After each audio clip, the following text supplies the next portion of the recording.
ایک بنیاد کی حیثیت رکھتا ہے۔ انسان کا عقیدہ جتنا مضبوط ہوگا اس کے ایمان میں بھی اتنی ہی مضبوطی آئے گی، اس کے ثمرات بھی اسی طرح مرتب ہوں گے۔ جب ایک شخص کو اللہ کی ذات پر یقین ہے تو دنیا کی کوئی طاقت اس کو ہلا نہیں سکتی۔ جب اس کو رسالت محمدی صلی اللہ تعالی علیہ وسلم کا یقین ہے تو یہ تعلق جو حضور صلی اللہ علیہ وسلم سے جڑے گا، اس سے اس کو ایمان کی لذتوں میں مزید اضافہ نصیب ہو جائے گا۔ تو اس لیے سب سے پہلے ہم عقائد کی بات کر رہے ہیں، تو ہم نے گزشتہ دروس میں عقیدہ توحید پہ بات کی تفصیل سے، رسالت پر، اور آج ہم تیسرے عقیدے پہ بات کریں۔ اور اسلام کا تیسرا عقیدہ کیا ہے جی؟ ملائکہ پر ایمان رکھنا۔ تیسرا عقیدہ کیا ہے جی؟ ملائکہ پر ایمان رکھنا، یعنی فرشتوں پر ایمان۔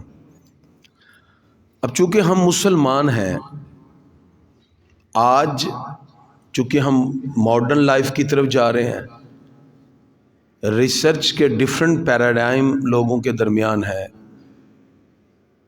تو آج کی جو ریسرچ یا تحقیق ہوتی ہے اس کا تعلق آنکھ سے نظر آنے والی چیز کے ساتھ ہے۔ اسی لیے آج ہمیں شدت پسند بھی کہہ دیا جاتا ہے، ایکسٹریمسٹ بھی کہہ دیا جاتا ہے۔ وہ کہتے ہیں مسلمانوں جو چیزیں تمہیں آنکھ سے نظر آ ہی نہیں رہی تم آج بھی مان رہے ہو۔ ریسرچ کے اگر ہم پیراڈائم دیکھیں تو ایک ویسٹرن ریسرچ آف میتھڈالوجی ہے جو ویسٹ سے نکلی، اور ایک اسلامک ریسرچ آف میتھڈالوجی ہے۔ ویسٹ کی جو تحقیق ہے اس کی بنیاد عقل ہے، اس لیے آج انہوں نے بائبل کی بہت سی چیزوں کو اس لیے ترک کر دیا، انہوں نے کہا ہماری عقل میں نہیں آ رہی، چھوڑ دو۔ لیکن ہم مسلمان ہیں، بہت سے مقام پر قرآن مجید کے آیت متشابہات میں جا کے چیزیں ہماری عقل میں نہیں آتی، تو ہم کہتے ہیں ہماری عقل بھی اللہ کے فرمان پہ قربان ہے۔ حضور اکرم صلی اللہ علیہ وسلم کے فرامین ہوں یا اللہ کا حکم ہو، فرمان ہو، وہ ہماری عقل میں نہ بھی آئے، ایمان اتنا مضبوط ہونا چاہیے کہ ہمیں اپنی آنکھ سے دیکھی چیز پر اتنا اعتماد نہیں جتنا اللہ اس کے رسول کے فرمان پر اعتماد اور یقین ہے۔ اسی وجہ سے کہا جاتا ہے یہ شدت پسند ہے۔ تو ہمارے ایمان کی بنیاد ہی اس پر ہے۔ اللہ فرماتا ہے مومن متقی وہ ہے الذین یؤمنون بالغیب، جو بن دیکھے ایمان لائے، جو بن دیکھے، جو غیب پہ ایمان۔ آپ میں سے کسی نے فرشتوں کو دیکھا ہے جی؟ حضور صلی اللہ علیہ وسلم فرماتے ہیں کرامن کاتبین یہاں بیٹھے ہیں، ادھر والا نیکیاں لکھتا جا رہا ہے، ادھر والا برائیاں لکھتا جا رہا ہے۔ اتنا عرصہ ہو گیا، آپ نے کبھی ان بیٹھے ہوئے فرشتوں کو بھی دیکھا ہے؟ تو اب مجھے بتائیے، عقل کہتی ہے بھی یہاں اگر ہو تو کوئی بوجھ ہو، کوئی چیز ہو، عقل کہتی ہے، لیکن حدیث کہتی ہے کہ نہیں یہاں فرشتے موجود ہیں۔ تو آپ کی آنکھ سے تو یہ نظر نہیں آ رہے، اب آپ اپنی آنکھ سے دیکھی چیز پر اعتماد کریں گے یا اللہ کے رسول کے فرمان پر؟ ہمیں حضور صلی اللہ علیہ وسلم کے فرمان پہ یقین ہے، ہمیں اللہ تعالیٰ کے حکم پر یقین ہے۔ بس یہی ایمان ہے کہ ان دیکھی چیزوں کو بھی اتنا ہم نے یقین سے ماننا ہے اور اپنا یقین رکھنا ہے کہ یہ فرشتے موجود ہیں، ملائکہ کا تصور موجود ہے۔ اب ہمارا اس میں عقیدہ کیا ہونا چاہیے؟ اسلام کا تیسرا عقیدہ کیا ہے؟ عقیدہ ملائکہ۔ ملائکہ جو ہے اصل میں یہ جمع ہے، اس کا واحد اور سنگولر ملک بنتا ہے، جیسے ہم کہتے ہیں ملک الموت، موت کا فرشتہ۔ ملائکہ اور فرشتہ اصل میں اس کا مطلب ہوتا ہے قاصد، یہ بھی اصل میں پیغام رسانی کا کام سر انجام دیتے ہیں۔ ملائکہ وہ نوری مخلوق ہیں ملائکہ وہ نوری مخلوق ہیں جو اللہ رب العزت کی اطاعت اور فرما برداری میں مشغول رہتے ہیں۔ رب نے حکم دیا ہوا ہے اس فرشتے کو بھی یہ بندہ ہے تم نے اس کی حفاظت کرنی ہے، وہ حفاظت پہ لگے ہوئے ہیں۔ رب نے حکم دیا بھی یہ فرشتوں کو بھی ادھر تو نے بیٹھ کے اس کی نیکیاں لکھنی، ادھر تو نے برائیں، وہ اپنی ڈیوٹیوں پہ لگے ہوئے ہیں۔ اللہ تعالیٰ نے جو جو ڈیوٹی ان کے سپرد لگا دی ان میں ذرہ بر بھی انکار یا گناہ، فرشتے گناہوں سے پاک ہوتے ہیں، فرشتے گناہوں سے پاک ہوتے ہیں۔ تو فرشتے وہ نوری مخلوق ہیں جو اللہ کی اطاعت اور فرما برداری میں لگے ہیں، یہ خدائی کا حصے دار نہیں ہے، اللہ کی خدائی کا حصے دار۔ یعنی جو بعض لوگ نعوذ باللہ کہتے ہیں کہ 3 پارٹس ملے تو ایک رب بنتا ہے، نعوذ باللہ، یعنی کہ کرسچن، عیسائی، وہ ملائکہ یعنی فرشتے کو پارٹ آف گاڈ مانتے ہیں۔ وہ کہتے ہیں کہ 3 اللہ، عیسیٰ، روح القدس، روح القدس سے مراد جبریل امین، وہ کہتے ہیں یہ تینوں ملے تو ایک خدا۔ اور اللہ قرآن پاک میں اس کی مذمت کرتے ہوئے فرماتا ہے لَقَدْ كَفَرَ الَّذِينَ قَالُوا ان اللہ ثالث ثلاثہ، البتہ تحقیق ان لوگوں نے کفر کیا جنہوں نے کہا اللہ 3 میں سے تیسرا ہے۔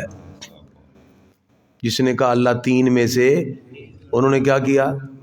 کفر کیا، ٹھیک ہے، یعنی وہ کافر ہے۔ مجھے ایک پروفیسر کہہ رہے ہیں کریمی صاحب عیسائی کافر نہیں ہوتے، میں کہا یہ کیا ہوتے ہیں؟ یہ اہل کتاب ہوتے ہیں۔ میں کہا اہل کتاب کافر نہیں ہوتا؟ کہتے جی نہیں۔ میں کہا اللہ تو قرآن میں کہہ رہا ہے لَقَدْ كَفَرَ الَّذِينَ قَالُوا إِنَّ اللَّهَ ثَالِثُ ثَلَاثَةٍ، جنہوں نے کہا اللہ 3 میں سے تیسرا ہے وہ کافر ہے۔ میں تیری مانوں یا رب کی مانوں؟ بھائی وہ کافر ہیں، قرآن کہہ رہا ہے لَقَدْ كَفَرَ الَّذِينَ، تحقیق وہ کافر ہے جنہوں نے کہا اللہ 3 میں سے تیسرا ہے۔ تو ایک بات تو آپ کو پتہ چل گئی، فرشتے اللہ کی خدائی کے حصے دار نہیں ہیں، ٹھیک ہے۔ دوسری چیز، فرشتے خدا کی بیٹیاں بھی نہیں ہیں، نعوذ باللہ۔ قدیم عرب میں یہ تصور تھا، وہ فرشتوں کو اللہ کی بیٹیاں کہتے تھے، یہ بھی غلط۔ فرشتے بندگی اور اطاعت کا مظہر ہے۔ ایک فرشتے کو رب نے کہا ادھر سجدہ کر، 1000 سال ہو گیا وہ سجدہ ہی کیے جا رہا ہے، بس 1000 سال سے۔ یہ اس میں فرشتوں میں گناہ ہے ہی نہیں، یعنی 2 مخلوق ایسی ہیں جن میں گناہ کا تصور ہی نہیں، ایک نبی و رسول اور دوسرے فرشتے، یہ معصوم ہیں۔ باقی لوگ محفوظ ہو سکتے ہیں، معصوم صرف ملائکہ، فرشتے یا انبیاء کرام، یہ معصوم ہے، گناہ نہیں ہے ان میں۔ اب ان کی تعداد کتنی ہے اس کسی کو پتہ ہی نہیں ہے۔ مثلا اس وقت انسانوں کی تعداد تقریباً کوئی 8 ارب کے قریب ہے، 2 تو ہر ایک کے بیٹھے ہیں، تو 16 ارب تو ہو گئی ہے جو صرف کندھوں پہ بیٹھے ہیں، اور ہم سے 10 گنا زیادہ ہیں جنات، ان کے ساتھ بھی اگر فرشتوں کو شامل کریں تو یہ تو جا کے کہیں 30-35 ارب تو یہ فرشتے ہی ہو گئے۔ پھر جو زمین میں مختلف کاموں میں سر انجام دے رہے ہیں وہ ہو گئے۔ پھر ان کی پیدائش نہیں ہوتی فرشتوں کی، نہ ان میں میل فیمیل ہوتے ہیں، مذکر مؤنث نہیں ہوتے، ٹھیک ہے، یہ نور سے بنے ہیں۔ اب جسم 2 طرح کے ہیں، ہمارا جسم جس میں ثقیل ہے، مٹی سے ہمارا بنا ہے، ہاں ہمارے اندر جو روح ہے جس کا تعلق وہ نور سے بنی ہے، اور فرشتے ٹوٹلی نور سے بنے ہوئے ہیں، آنے جانے میں پرابلم نہیں ہے، وہ دیوار سے گزر کے ادھر آ جاتے ہیں، دیوار ان کے لیے نہیں، دیوار سے ادھر کے نور سے بنے ہیں، ٹھیک ہے جی۔ ان میں جو مقرب فرشتے ہیں ان میں سب سے پہلا نام ہے جناب جبریل امین علیہ السلام، یہ معلم الملائکہ، فرشتوں کے معلم بھی ہے۔ ان کا کام یہ ہے کہ یہ نبیوں کے پاس وحی لے کر آتے تھے، نبیوں کے پاس، اور ہمارے پیارے نبی صلی اللہ علیہ وسلم کے پاس یہ کبھی زیارت کے لیے بھی آ جاتے تھے۔ کیونکہ قرآن کی آیتیں 6000 کچھ ہیں اور جبریل امین علیہ السلام تقریباً 24,000 مرتبہ سرکار کی بارگاہ میں آئے ہیں. ٹھیک ہے جی. تو فرشتوں میں سب سے اونچا نام حضرت جبریل امین علیہ السلام. یہ مقرب ملائکہ ہیں، اللہ کے قرب میں رہنے والے. دوسرے فرشتے جو اللہ کے مقرب ہیں ان کا نام ہے میکائیل علیہ السلام. کیا نام ہے جی؟ میکائیل علیہ السلام. ان کا کام کیا ہے؟ یہ موسم بدلتے ہیں، یہ بارش برساتے ہیں، یہ رزق پہنچاتے ہیں، یہ جو ہوائیں چلانا، یہ سارے کام حضرت میکائیل علیہ السلام کے ہیں. اب سردیاں آ رہی ہیں، میکائیل علیہ السلام اسباب پیدا کرتے جا رہے ہیں، ہوائیں چلتی جا رہی ہیں، بارش کہاں کہاں کون سی بارش برسانے کی، یہ ساری ڈیوٹی اللہ تعالیٰ نے کن کو دی ہوئی ہے جی؟ جناب حضرت میکائیل علیہ السلام کو. یہ دوسرے نمبر پہ مقرب فرشتے ہیں. تیسرے جو فرشتے مقرب ہیں ان کا نام ہے جناب حضرت اسرافیل علیہ السلام. کیا نام ہے جی؟ اسرافیل. ان کی ایک ہی ڈیوٹی رب نے لگائی ہے. یہ سینگ ایسے، سینگ جیسے ہوتا ہے نا، ایسے پکڑ کے کھڑے ہیں، اسے کہتے ہیں سور. سینگ نما ہے ایسے، وہ پکڑ کے کھڑے ہیں سر جھکا کے، رب کے حکم کے منتظر ہے. جب قیامت کا قرب ہوگا اللہ فرمائے گا اے اسرافیل سور پھونک دے، تو آپ پھونک ماریں گے ایسے. جب پھونک ماریں گے تو ہلکی سی آواز بڑھتے بڑھتے بڑھتے ایک چنگاڑ بن جائے گی اور سارے مر جائیں گے. سور پھونکنا. اور پھر ان کی بھی ڈیتھ ہو جائے گی. پھر جب قیامت قائم ہونا ہوگی اللہ پھر ان کو زندہ فرمائے گا اور کہے گا سور پھونکو. پھر ان کا کام ہے یہ ایسے پھونک ماریں گے. جب پھونک ماریں گے تو آواز نکلے گی اور پھر ساری کی ساری دنیا اپنی قبر سے کھڑے ہو کے اللہ کی بارگاہ میں آ جائے. یہ حضرت اسرافیل علیہ السلام کی ڈیوٹی ہے. تیسرے. اور چوتھے ہیں جناب حضرت اسرائیل علیہ السلام. حضرت اسرائیل علیہ السلام، ان کے ساتھ جماعت ہے فرشتوں کی. ان کا کام ہے جس نے مرنا ہے، جس کی موت کا وقت آ گیا، یہ اس کی روح نکالنے کے لیے آتے ہیں اپنی جماعت کے ساتھ. ان کے ساتھ پوری جماعت ہوتی ہے. ایمان والوں کے لیے جب موت کا وقت آتا ہے تو جنت کا کفن بھی ساتھ لاتے ہیں، جنت کی خوشبو بھی لاتے ہیں. اس کے سرانے بیٹھ کے کہتے ہیں او گھبرائینا یا ایتھا النفس المطمئنہ، اے اطمینان والی جان، ارجعی الی ربک راضیۃ مرضیہ، اپنے رب کی بارگاہ میں لوٹ آ. کیوں؟ اس لیے کہ تو رب سے راضی رہا، تیرا رب بھی تجھ سے راضی ہے. ایسے روح نکلتی ہے مسلمان کی جیسے پانی کا گلاس بھریں تو قطرہ ٹپک کے گرتا ہے، ایسے روح نکلی مومن کی. اور کافر کی پورے جسم میں کانٹے چبھے ہوں اور کوئی ایسے کھینچ کے نکالے، کافر کے لیے ایسے. تو پھر یہ روح لے کے اللہ کی بارگاہ میں، پھر مومن کے مقام ہیں مختلف. تو یہ روح کا نکالنا، یہ جناب اسرائیل علیہ السلام، یہ اللہ نے ان کو ایسی پاور دی ہے کہ 5:06:03 میں پاکستان میں 100 بندے کی ڈیتھ ہونی ہے، 50 بندے ہندوستان میں مرنے ہیں، 10 امریکہ میں مرنے ہیں. ٹھیک ہے، دنیا کے جس کونے میں، یہ اسی سیکنڈ میں ان تمام لوگوں کے قریب جا کر ان کی روح نکال لیتے ہیں. ایک لمحے میں کروڑوں کی روح نکال سکتے. یہ جناب اسرائیل علیہ السلام. تو مقرب فرشتے کتنے ہو گئے جی؟ 4. جبرائیل علیہ السلام، میکائیل علیہ السلام، اسرافیل علیہ السلام اور اسرائیل علیہ السلام. یہ تو ہو گئے مقرب. باقی جو ملائکہ اور فرشتے ہیں ان میں سے ہیں کرامن کاتبین، جو کدھر بیٹھے ہوتے ہیں؟ کندھوں پہ. ادھر نیکی لکھتا ہے، یہ برا. ان کی ڈیوٹیاں بھی چینج ہوتی ہیں. اکثر نے لکھا کہ عصر کی نماز پڑھا کریں، عصر میں پہلے بیٹھے ہوئے فرشتے جاتے ہیں، دوسرے والے آ جاتے ہیں. ان کا رجسٹر بند ہو تو عصر کی نماز میں کھڑے ہیں، دوسروں کا رجسٹر کھلا ہو تو عصر کی نماز کے بعد وظیفہ دعا کر رہے ہیں. اینڈ بھی بڑا پیارا اور آغاز بھی بڑا خوبصورت. عصر کی نماز میں شامل ہوا کریں. اس لیے تاکید کی والعصر، عصر کی نماز کی حکم دیا، حافظوا علی الصلوات والصلاۃ الوسطی، نمازوں کی حفاظت کرو، بالخصوص درمیانی نماز یعنی عصر کی نماز کی.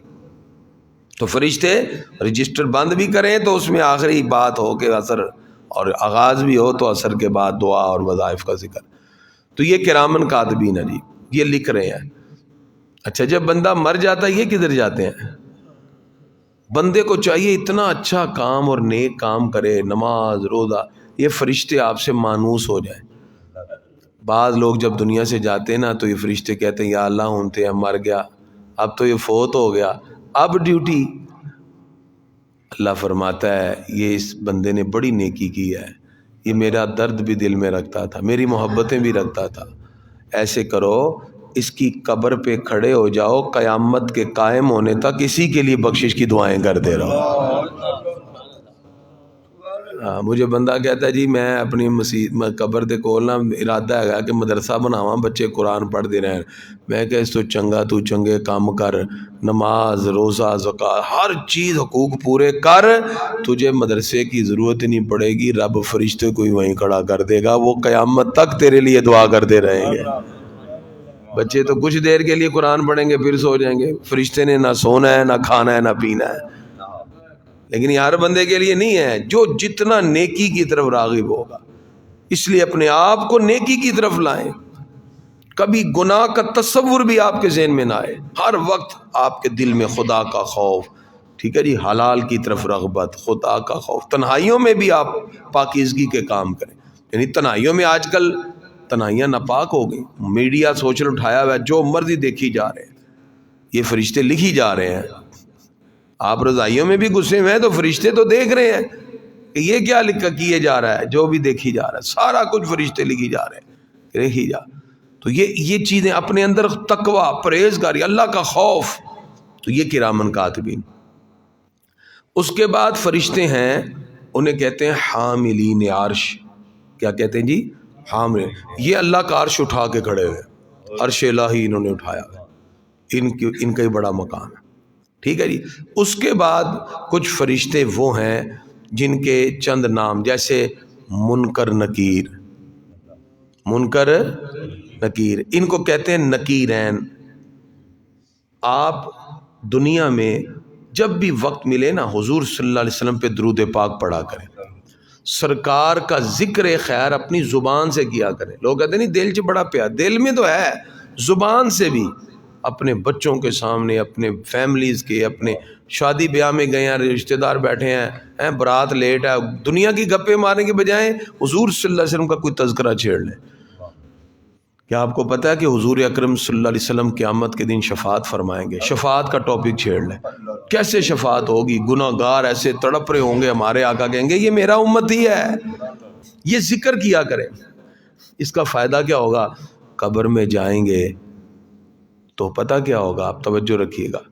جب قبر میں آپ جائیں گے نا، قبر میں آپ کو لٹا کے جیسے ہی پلٹیں گے تو آپ کی آنکھ کھلے گی، تو آپ کو لگے گا عصر کی نماز فوت ہو رہی ہے. جس نے دنیا میں عصر پڑھی ہوگی وہی کوشش کرے گا نا ہو عصر نہ چلی جائے، تو وہ عصر کی تیاری فوراً کرنے، اس یعنی رات 12 بجے بھی دفناؤ، جب بھی دفنائیں گے قبر میں. قبر والا جب قبر میں اپنی کیفیت محسوس کرتا ہے تو اس کو کون سی نماز کا ٹائم نظر آتا ہے؟ عصر کا جانے کا وقت. تو دنیا میں جو یہ تڑپ رکھتا ہے کہ کہیں عصر نہ فوت ہو جائے، تو وہ قبر میں بھی جیسے ہی وہ اس تڑپ کے ساتھ کہ میری عصر فوت نہ ہو جائے کوشش کرے گا تو منکر نکیر آ جائیں گے. منکر اور نکیر. منکر نکیر جب آئیں گے تو منکر نے سوال کرنا ہے، یعنی منکر نے یہ کہنا ہے حضور اکرم صلی اللہ تعالی علیہ وآلہ وصحبہ وبارک وسلم آپ دور سے ایسے دکھائی دیں گے آتے ہوئے، ایسے قبر والا ہے نا ایسے نظر ہے. حضور صلی اللہ علیہ وسلم کی عمر مبارک تقریباً جو قبر میں دکھائی دے گی وہ کوئی 24-25 سال کے قریب ہوگی. یعنی حضور صلی اللہ اس عمر میں دکھائی دیں گے آپ کو، بالکل ایسے ینگ حالت میں آپ صلی اللہ علیہ وسلم، نورانی چہرہ، یعنی دور ہوں گے ایسے نظر آئیں گے. تو منکر آپ کو کہے گا ما کنت تقول فی ھذا الرجل، تو ان کے بارے میں کیا کہتا تھا؟ اور ساتھ کہے گا ہے ویسے یہ اللہ کے آخری نبی. یہ نکیر کہے گا، منکر نہیں کہے گا. منکر کیا کہے گا؟ منکر نکیر دو ہے نا فرشتے. منکر کہے گا ما کنت تقول فی ھذا الرجل، تو ان کے بارے میں کیا کہتا تھا، اور نکیر ساتھ تھوڑا سا اضافہ کر دے گا ہیں ویسے ہی اللہ کے آخری نبی. یہ نکیر کہہ بھی دے گا لیکن پہچان پھر بھی نہیں ہونی. پہچان اسی کی ہوگی جو دل میں سرکار کی محبت رکھ کے دل میں پھر جیا ہے، جس نے دنیا میں غلامی کا حق ادا کیا ہے. اتنی دیر میں حضور صلی اللہ علیہ وسلم ایسے قریب آ جائیں گے، بالکل قریب آ جائیں گے. ٹھیک ہے، چمکتا چہرہ حضور صلی اللہ علیہ وسلم نظر آئے گا اس کو، حضور صلی اللہ علیہ وسلم بالکل قریب آ جائیں گے. اب جو دنیا میں سرکار کی محبت کے گن گاتا رہا، جس نے حضور صلی اللہ علیہ وسلم سے سچا پیار کیا، وہ پکار اٹھے گا ہوا محمد الرسول اللہ صلی اللہ علیہ وسلم، یہ تو میرے آقا ہیں، یہ تو میرے آقا ہیں، مر کے پہنچا ہوں یہاں اس دل ربا کے بعد، میں نے تو جان ہی اس لیے دی ہے مجھے اس محبوب کا دیدار، یہ تو میرے آقا ہیں. اور جس نے دنیا میں سرکار سے محبت کا حق ادا نہیں کیا، وہ کہے گا ہاں لا ادری، یہ کون ہے میں نہیں جانتا. حالانکہ نکیر بتا چکا ہے کہ ہیں ویسے یہ اللہ کے آخری نبی ہیں، یہ ویسے اللہ کے، یہ نکیر نے بتایا. منکر نے تو اتنا ہی کہا ما کنت تقول فی ھذا الرجل، ان کے بارے میں کیا کہتا تھا. تو اس کا مطلب یہ ہے کہ زبانوں سے حضور صلی اللہ علیہ وسلم کا ذکر خیر کیا کریں، جب وقت ملے درود پاک پڑھا کریں، کبھی بھی تنہائی میں بیٹھ کے اپنے آقا سے باتیں کیا کریں. دل میں ہو یاد تیری گوشہ تنہائی ہو، پھر تو خلوت میں عجب انجمن آرائی ہو. کبھی تنہائی میں پیارے آقا میں آپ کا غلام، میں آپ کا امتی، پیارے آقا کبھی مجھ پر بھی نظر رحمت فرمائے. کبھی ایسے تنہائی میں بیٹھ کے بات کیا حضور صلی اللہ علیہ وسلم، ان سے اپنی محبتوں کا اظہار کیا کریں. خاص طور پہ جمعے کو عصر کے بعد اور مغرب سے پہلے وہ وقت بڑا اہم ہوتا ہے. سرکار فرماتے ہیں جو درود پڑے گا میں اپنے کانوں سے سنوں گا، اس یقین کے ساتھ کہ سرکار سن رہے ہیں. ایسے اس کے بعد جو فرشتے ہیں ان میں سے ایک کا نام ہے جی مالک. کیا نام ہے جی؟ مالک. یہ باڈی گارڈ ہے، یعنی یوں سمجھیے یہ جو جہنم ہے اس کے دروازے کا دروغہ ہے، جہنم کے دروازے پہ کھڑا ہوا ہے، اس کا نام کیا جی؟ مالک. جہنم کے حضور صلی اللہ علیہ وسلم نے معراج کی رات دیکھا تھا، اس کے چہرے پہ کوئی مسکراہٹ ہی نہیں تھی، ایسے کھڑا جہنم کا، اس کا نام کیا ہے جی؟ مالک.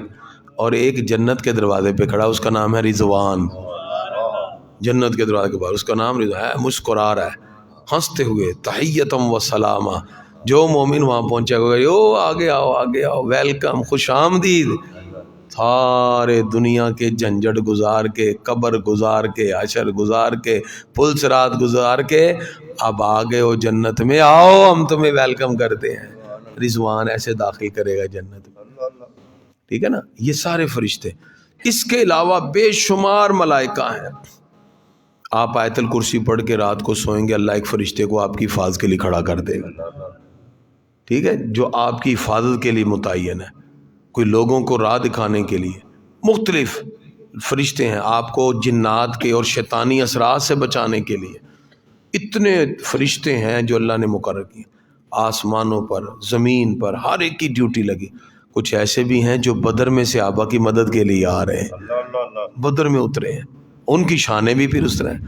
ٹھیک ہے جی. تو ملائکہ کے بارے میں اب ان کے فرائض اور ان کی ڈیوٹیز، یعنی وہ اللہ تعالیٰ کے حکم کے پابند ہیں، جو اللہ ڈیوٹی لگاتا ہے وہ ڈیوٹی کر رہے ہیں.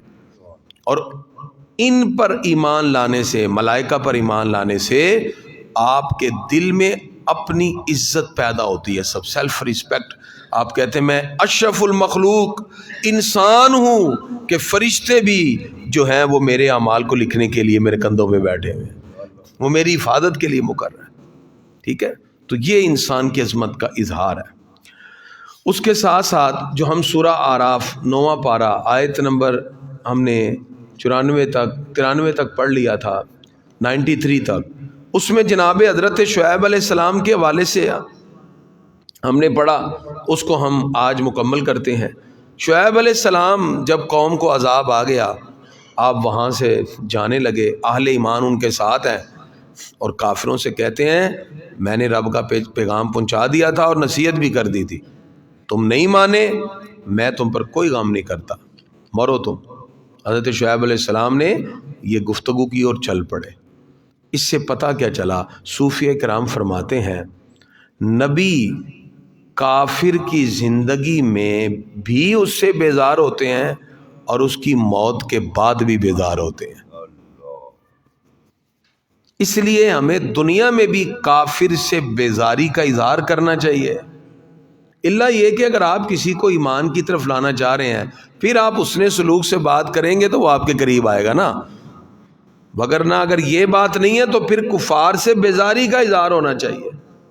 تو کتنا ہی اپنے آپ کو بظاہر اپنا اچھا ثابت کرے، نہیں، نبی کافر سے دنیا میں بھی بیزاری کرتے ہیں اور موت کے بعد بھی۔ اور مومن کی زندگی اور موت یعنی دونوں میں اللہ تعالیٰ ان کو یہ کرم کرتا ہے کہ نبی دنیا میں بھی مومن سے پیار کرتے ہیں اور دنیا سے جانے کے بعد بھی ان سے پیار کرتے ہیں۔ یہ مومن کی شان ہے۔ زندگی میں مومن کے تصور میں رہتے ہیں اللہ کے نبی، دل میں رہتے ہیں، ایمان میں، جان میں جلوہ گر ہوتے ہیں، اور مرتے وقت اللہ کے نبی جمال دکھا کے نزا کے وقت کو آسان کر دیتے ہیں۔ مرنے کے بعد قبر میں جلوہ گری کرتے ہیں اور قبر کو روشن و منور فرما دیتے ہیں۔ یعنی یہ نبی کی شان ہے، اس لیے اعلیٰ فرماتے ہیں قبر میں لہرائیں گے تا حشر چشمے نور کے، جلوہ فرما ہوگی جب طلعت رسول اللہ صلی اللہ علیہ وسلم۔ یعنی یہ اللہ تعالیٰ نے نبیوں کو شان دی ہے کہ وہ قبر کو بھی روشن و منور کر جاتے ہیں اپنے قدم سے، اور یہی انبیاء کرام ہیں محشر میں اللہ سے بخشوائیں گے۔ کافر کے لیے نبی کا اس سے منہ پھیر لینا یہ اللہ کا عذاب ہے، جب نبی چہرہ پھیر لیتے ہیں تو یہ عذاب ہے، تو کافر کے لیے یہ عذاب ہے کہ نبی نے چہرہ پھیر لیا۔ اس لیے فرمایا فتولی عنہم، جناب شعیب علیہ السلام نے ان سے اعراض کیا، چہرہ پھیر لیا۔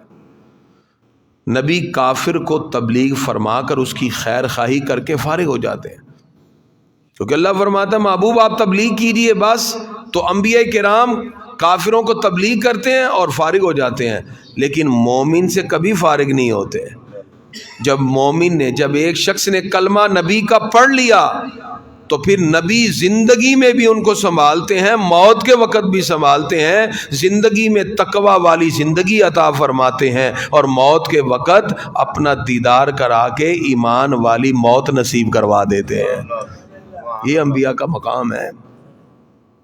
اسی لیے یہاں جو قرآن پاک میں لفظ استعمال ہوا نا ابلغتکم رسالات ربی، کہ میں نے تمہیں تبلیغ کی، پیغام پہنچا دیا، ونصحت لکم، میں نے تمہیں نصیحت کر دی، تو کافر کو کر کے فارغ ہو گئے، لیکن مومن کو کر کے فارغ نہیں ہوتے۔ مومن کو دنیا میں بھی تقوی کی دولت عطا کرتے ہیں، مرنے کے بعد قبر میں بھی بخشوانے کے لیے آ جاتے ہیں۔ سوالوں کے جواب، یہ انبیاء کی شان ہے اور یہ مومن کا مقام ہے۔ اس لیے گرامی کا حضرات یاد رکھیے، نبی کو کافر کی ہلاکت اور اس کے رنج و غم سے کوئی سروکار نہیں ہوتا۔ اور آج دیکھیں جی معاملہ ہے، کافر مرے تو سارا میڈیا اس کے حق میں کھڑا ہوتا ہے۔ وزیر اعظم بھی کہہ رہا ہے جی ہمیں فلاں جگہ چند عیسائی مر گئے ہیں، اس کا بڑا دکھ ہے۔ ہوتا ہے کہ نہیں ایسے؟ عیسائیوں کے لیے، کافروں کے لیے یہ سارے کے سارے کھڑے ہوتے ہیں، اس وقت ان کو حقوق یاد آتے ہیں۔ اور اب مسلمانوں کے 13,000 سے زیادہ لاشیں فلسطین میں اٹھ چکے ہیں، ان لوگوں کی زبانیں گنگ ہیں، گونگے پڑے ہوئے ہیں، ایک بھی کہنے کے لیے تیار نہیں کہ ہمیں ان مسلمانوں کی شہادت پہ دکھ ہے۔ پاکستان میں آپ کو ایک چھوٹا سا انالیسس دیتا ہوں۔ پچھلے دنوں جڑا والا کا واقعہ ہوا، اس میں کوئی جانی نقصان نہیں ہوا، چیف جسٹس بھی پہنچا ہے، وزیر اعظم بھی پہنچ گئے، سارے پہنچ گئے، اور عیسائیوں کے ساتھ کھڑے ہو کے اظہار ہمدردی ہو رہی ہے، ہم آپ کا ہمدردی کا اظہار یہ کرتے ہیں وہ کرتے ہیں۔ اس کے چند دنوں بعد، صرف چند دنوں بعد 12 ربیع الاول شریف کا جلوس تھا بلوچستان میں، تو وہاں دھماکہ ہوا، تو وہاں تقریباً موقع پر ہی 30 سے زیادہ لوگ شہید ہو گئے۔ نہ میڈیا بولا، نہ چیف جسٹس کی بات آئی، نہ صدر کی بات آئی۔ اس کا مطلب ان کی ساری ہمدردیاں کفار کے لیے، مسلمانوں کے لیے۔ یہ دو لفظ جانا تو وہاں دور کی بات تھی، دو لفظ نہیں بولے، حالانکہ مومن کا کام ایسا نہیں ہوتا۔ اس لیے جناب شعیب علیہ السلام نے کہا کافروں سے فَكَيْفَ آسَى عَلَىٰ قَوْمٍ کافرین، میں کافروں کا غم کیوں کروں؟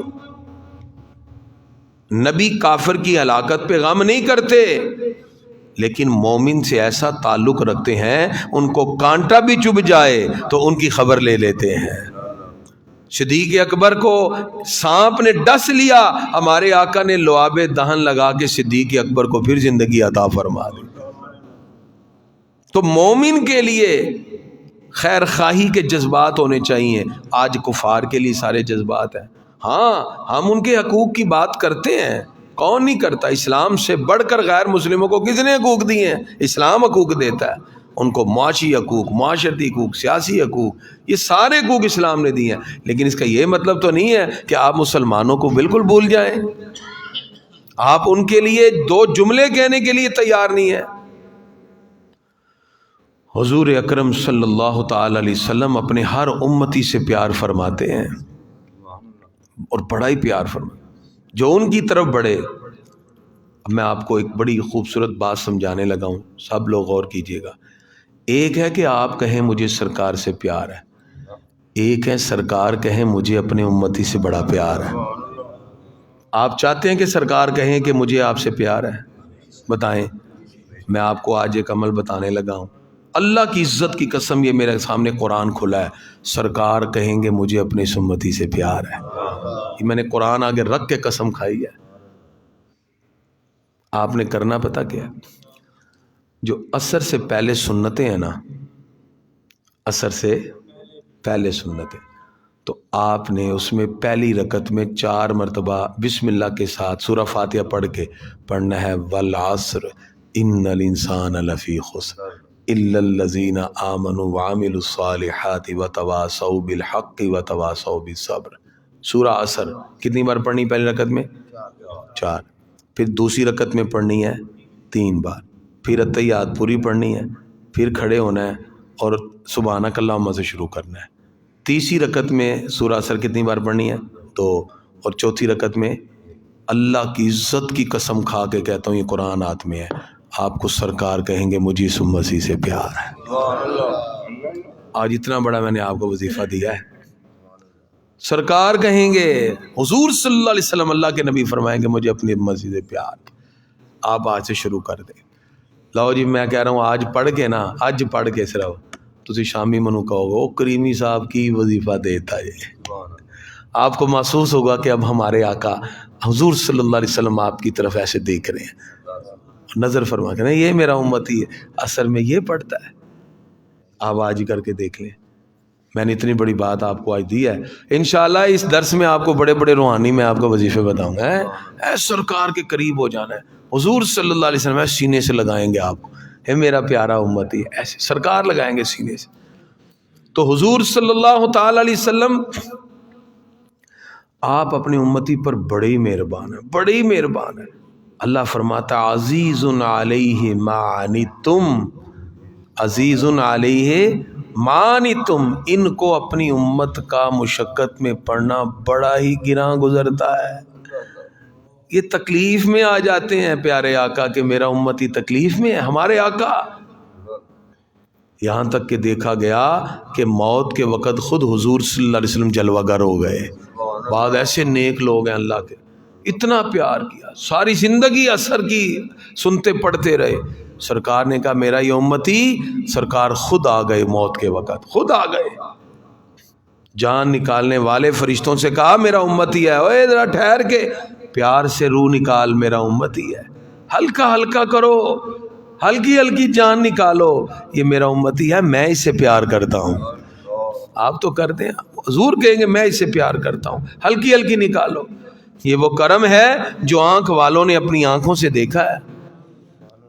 بس انشاءاللہ آپ دیکھیے گا کچھ عرصے تک اللہ آپ کو بھی وہ باطنی آنکھ دے دے گا، آپ کو محسوس ہونے لگ جائے گا، خود محسوس ہوگا۔ وہ آنکھ جب مل گئی نا آپ کو، پھر آپ دیکھیں گے یہ جلوے، حضور صلی اللہ علیہ وسلم خود آ گئے اور کہا او ادھر آ دھیان سے، میں اس سے بڑا پیار کرتا ہوں، اس کی روح پیار سے نکال، آرام سے۔ حضور خود تشریف لے آتے ہیں۔ اس لیے مومن کے لیے یہ سارے جذبات ہیں، کافر کے لیے نہیں ہے۔ کافر فکیف عسیٰ، آپ نے کہا میں کیوں کروں غم؟ آج ہماری ہمدردیاں کفار کے لیے ہوئی ہیں، مسلمانوں کے لیے پتہ ہی نہیں۔ فکیف عسیٰ علی القوم الکافرین۔ تو پھر اسی طرح آپ نے قوم کیوں کہا؟ یہ ان کی بدبختی تھی کہ تھے ان کے ہم قوم اور ان کو مانا ہی نہیں۔ یہ بدبختی ہوتی ہے۔ میں سمجھتا ہوں یقین کریں اس علاقے کے رہنے والوں کی، اس سے بڑھ کر کیا بدبختی ہے کہ ہم صبح بیٹھ کے اللہ اس کے رسول کی بات، کچھ لوگ آئے ہوئے یہاں سے چلے جاتے ہیں، یہ بدبختی سے بڑھ کر اور کچھ نہیں ہے۔ یقین کریں بدبختی ہے۔ او خدا کے بندو، یہاں بیٹھو گے، یہاں فرشتے ایسے نوری چادر تان کے کھڑے ہوئے ہیں، ایسے نور برس رہا ہے، فرشتے ہی فرشتے یہاں موجود ہیں۔ میں سمجھ گیا، میں کہا نہ ہو بندے انسان نہ ہے، فرشتے ہی فرشتے ایسے چادر تان کے کھڑے ہوئے ہیں۔ یہ تو آپ کے لیے خوش قسمتی ہے کہ آپ فرشتوں کے جرمٹ میں بیٹھ کے اللہ کی رحمتوں سے مستفید ہو رہے ہیں۔ وقت نکالنا چاہیے، یہ سونا ہی ہے گھر جا کے، اور کیا کرنا ہے؟ اپنی نیند پر اللہ اس کے رسول کے دین کو ترجیح دیجیے۔ تو پھر آپ نے اپنی قوم سے کہا کہ تمہاری بد نصیبی ہے، تم میرے قوم والے ہو کے بھی تم نہیں آ سکے۔ اب توجہ سے، صوفیہ فرماتے ہیں اللہ نے بعض مقبول بندوں کو دنیا میں ہی جنت کی 2 نعمتیں عطا فرما دی ہیں۔ کتنی نعمتیں جنت کی جی؟ 2، جو دنیا میں ہی مل جائیں گی۔ وہ کون سی ہیں؟ نمبر 1، جنت کی ایک نعمت یہ ہے کہ ایمان والوں کی الفت محبت آپ کے دل میں پیدا ہو جائے۔ یہ جنت میں بھی ہوگی۔ کس سے محبت جی؟ ایمان والوں سے، مومنوں سے الفت و محبت پیدا ہو جائے گی۔ ایمان والوں سے محبت یہ جنت کی نعمت ہے، اللہ بعض لوگوں کو دنیا میں بھی عطا فرماتا ہے۔ اور جو محبت ہوتی نا وہ بے لوث ہوتی ہے، وہ کسی مقصد کے لیے نہیں ہوتی، غرض کے لیے نہیں ہوتی، بے لوث، اللہ کی رضا کے لیے ایمان والوں سے محبت۔ اب ہمارے دل رو رہے ہیں فلسطینیوں کے لیے، خدا جانتا ہے میں سچ رات روتا ہوں، یا اللہ میں کیا کروں؟ اللہ کی خدا کی قسم کھائے کہتا ہوں مجھے موقع مل جائے میں جا کے انشاءاللہ فلسطین کے مسلمانوں کے ساتھ صف اول میں کھڑا ہوں گا۔ اسرائیل کی جرت ہی نہیں ہے ہمارے سامنے بات کر سکے، اسرائیلی وزیر اعظم کھڑا ہو جائے اتنی جرت سے بات کریں گے اس کی ٹانگیں کانپنے لگ جائیں گی۔ الحمدللہ مسلمان غیرت سے بات کرتا ہے، حمیت سے بات کرنے والے ہم لوگ ہیں، کیونکہ ہمارے پاس باب نہیں ہے۔ تو اب یہ جو محبت ہے نا ایمان والوں کی، یہ آپ سب کے دل میں پیدا ہونی چاہیے۔ تو پہلی نعمت جنت کی کیا ہے جی؟ ایمان والوں سے محبت۔ اللہ یہ دنیا میں بھی بعض لوگوں کو عطا فرما دیتا ہے، ایک چیز۔ دوسری چیز کفار سے نفرت اور عداوت۔ جنت والوں کے دلوں میں کفار سے کیا ہوگی؟ نفرت اور عداوت۔ یہ نفرت اور عداوت آپ کو آج بھی اپنے دل میں پیدا کرنی چاہیے۔ آپ سمجھائیے کہ جنت کی 2 نعمتیں آپ کو دنیا میں مل گئی، ایک ایمان والوں سے پیار، دوسرا کافروں کی نفرت۔ یہ 2 چیزیں ہیں جو جنت میں ہوں گی، اللہ بعض لوگوں کو دنیا میں عطا فرما دیتا ہے۔ یہ 2 نعمتیں ہیں، اور اس لیے فتولی عنہم فرمایا نا، یعنی حضرت شعیب علیہ السلام اور ان پر جو ایمان لانے والے تھے وہ ان نعمتوں سے موصوف تھے، دونوں نعمتیں۔ وہ کہتے تھے ہمیں ایمان والوں سے پیار ہے، کافروں سے نفرت ہے اور عداوت ہے۔ تو دل میں آپ کے بھی یہ 2 چیزیں پیدا ہوں، اللہ نے آپ کو جنت کی 2 نعمتیں عطا فرما دی، مومنوں سے پیار، کافروں سے نفرت۔ تو آج بھی جو اسرائیل کے حق میں کھڑے ہیں یا چپ ہیں، ان کو سوچنا چاہیے کہ تمہارا ایمان کدھر چلا گیا، کہاں گئی پھر وہ کافروں سے نفرت اور عداوت؟ وہ عداوت نہیں ہے تو پھر گئے۔ اسی لیے جب وہ مرے، توجہ، جو حضرت شعیب علیہ السلام کے ساتھ جا رہے تھے ایمان والے، ان میں سے کچھ ایسے بھی تھے جن کے باپ نے کلمہ نہیں پڑھا، تو مرے ہوئے کافروں میں ان کا باپ تھا، کسی کا سگا بھائی تھا، کسی کا ماموں تھا، کسی کا چچا تھا، کسی کا تایا تھا۔ کسی بھی ایمان والے نے اپنے اس بلڈ ریلیشن کو نہیں دیکھا اور اتنا بھی نہیں کہا او مجھے اپنے باپ کے مرنے پہ افسوس ہے۔ انہوں نے کہا مرا تو کافر مرا، ہمیں کوئی اس کا 1% بھی دکھ نہیں ہے، اس لیے کہ ہمیں کافر کے مرنے پر نہیں، ہمیں ایمان والوں کے دنیا سے جانے پہ افسوس ہوتا ہے۔ یہ ہے اپنے حقیقی رشتوں پر بھی ایمان کو مقدم رکھیں. انہوں نے کسی نے بھی مرثیہ نہیں پڑھا ان پر, کسی نے نہیں. ایسے بدر میں ہے, بدر میں جو کافر مرے تو جو ان کے رشتہ دار وغیرہ کھڑے تھے وہاں کسی نے کہا, ایمان والوں نے کہا مرے کافر مرے ہمیں کیا ہے, غم و رنج بلکہ نفرت کے الفاظ کہے. جیسے جنتی مومن کافر کو جلتا ہوا دیکھ کے رنج نہیں کرے گا. جنت والوں کو دکھایا جائے گا یہ دیکھو مر رہے ہیں کیسے جل رہے ہیں, تو کوئی بھی جنتی کافر کو جلتا دیکھ کے دکھ نہیں کرے گا. تو یہ جنت کی نعمت ہے. ایسے ہی دنیا میں بھی ہمیں کافر کو رسوا ہوتے ہوئے دیکھ کے خوش ہونا چاہیے, نہ کہ ہمیں اس پہ رنج ہو جائے. اس کا مطلب کہ پھر ہم جنتی نعمت سے محروم ہو گئے. بڑی ڈیپلی بات ہے, اگر آپ اس کو غور سے سمجھ جائیے تو دو نعمتیں اللہ جنت والی دنیا میں بھی آپ کو عطا فرما دے گا. ایک کیا ہے, ایمان والوں سے پیار, اور دوسرا کافروں کی نفرت. بس یہ دو نعمتیں اللہ دے دے گا, دیکھو ایمان کی لذت میں اضافہ ہوتا ہے. فلسطین